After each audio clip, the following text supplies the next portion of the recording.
For the next 24 hours, I'll be living on this luxury houseboat in Kerala. Alapi is known for houseboat cruises along the Kerala Backwaters, which exhibits some of the most peaceful and picturesque palm-lined network of lagoons, lakes, rivers and canals. Today we will be fully immersed in pure tranquility, all in an attempt to escape from the intricate complexities of life. As our journey began, it was time to board my new place of residence. I was escorted and greeted with my small yet cute room. The wooden panels and the artistic touch of the painting gave the space character and made me feel at home. The bed was comfortable and capable of accommodating multiple different activities. As soon as the boat started moving, I felt like a weight was lifted off my shoulders. The reason I came here was in order to relax and allow myself to be in the present moment. I needed to slow down and detox from the fast-paced, robotic lifestyle that I'm unfortunately used to. Being surrounded by the colors of the river and Mother Nature really put my mind at ease. But after admiring, it was time to check out the rest of the boat. I made my way upstairs and was welcomed into the kitchen by the head chef. He showed me the fish he was preparing and frying, karamin. The fish is a local delicacy that's found abundantly in the backwaters of Alapi and is known to be the state fish of Kerala. But unfortunately, my nostrils were being penetrated by the pleasant aromas of this kitchen, an intense form of torture, seeing as I was already hungry. Refusing to be a victim, I decided to step out and have a look at the rest of the upper deck. Lunch was ready and they served rice with several different curries ranging from sambar, parupu, potato curry, thoran, stir-fried vegetables, pulisheri and rasam. After taking a bite, there was a wide spectrum of different flavors that my brain registered, ranging from mixed spices, hints of coconut, tanginess from the tamarind and lime, which resulted in a very pleasant experience. The fried fish was very crispy on the outside and soft and fleshy on the inside. It had a lot of bones but was seasoned very well. It was moderately spiced and featured a light tanginess and was very fresh. With every bite, I felt as though my soul was being intertwined with the ocean, almost as if the fish and its experience were now a part of me.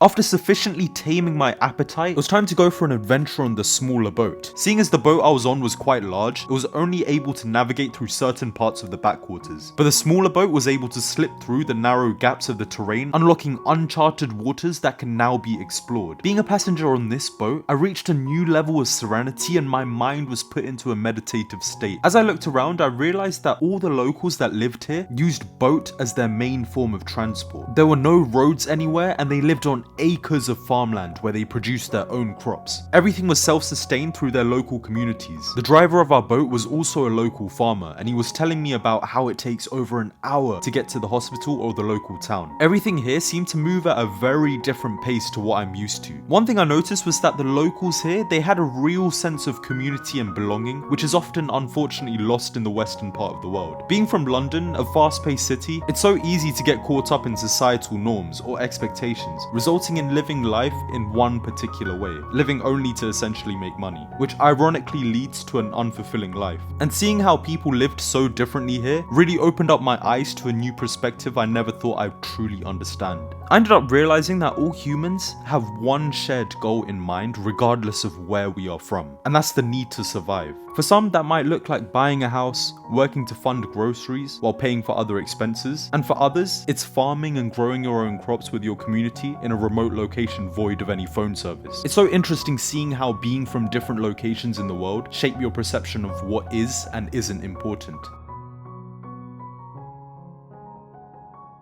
As the sun began to set, food was prepared, and it was time to fondle my taste buds with dinner. I served myself a plate of rice with chicken curry, paneer and mixed vegetables, and enjoyed a romantic candlelit dinner by myself while being serenaded. After dinner, I headed back to my room and slept like a baby, feeling the lightest I've felt in the longest time ever.